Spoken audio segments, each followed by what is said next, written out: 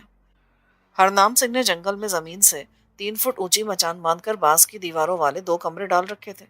کھپریل کی ڈھلان چھت تھی۔ ایک کمرے میں ہرنام نے تاڑی کے پیپے سٹور کر رکھے تھے۔ جبرو ہنس کر کہنے لگا، بھایا تم میرے کمرے میں سونا، میں تاڑی والی کھولی میں رہ لوں گا، تاڑی سے مجھے پریم ہے، یہ پتنی ہے میری۔ رات کو ہرنام سنگھ نے 4 مرغیاں کٹوا کر اپنے آپ ہی انہیں بھونا۔ اس نے جبرو کو تاڑی پیش کی۔ وہ مسکرا کر بولا، پیارے تجھے تو معلوم ہی ہے میں نہیں پیتا۔ ہرنام سنگھ جبرو کے حصے کی بھی چڑھا گیا اور بہت جلدی وائی تباہی بکنے لگا۔ وہ اپنی سابقہ بیوی جووندی کو پہلے تو گالیاں دیتا رہا، پھر جوں جوں رات گہری ہوتی چلی گئی وہ جووندی کا نام لے لے کر اسے پکارنے لگا، پھر رونے لگا اور آخر کار کمرے کے باہر برآمدے میں ہی سو گیا۔ 5ویں دن شام کو کمالا آ گیا۔ اس نے بتایا کہ سارا بندوبست ہو گیا ہے۔ وہ ٹیکسی میں آیا تھا اور اسی ٹیکسی میں جبرو کو اپنے ساتھ لے گیا۔ رات انہوں نے جووندی کے کوارٹر میں گزاری۔ بحری جہاز صبح 7 بجے کلکتہ کے خضر پور جیٹی سے روانہ ہونے والا تھا۔ کمالے نے سارا انتظام ایک ایجنٹ کو رشوت دے کر کیا تھا۔ جبرو کو بنگالی طرز کی دھوتی اور کرتا پہنا دیا گیا۔ ایک دری میں بستر باندھ دیا۔ جبرو کو 500 روپے بھی دیے اور کمالے نے کہا کہ وہ رنگون جا کر اپنی نئی زندگی سانیال گھوش ہی کے نام سے شروع کرنے کی کوشش کرے۔ جبرو کو کمالے کی یہ تجویز پسند نہ آئی مگر وہ خاموش رہا۔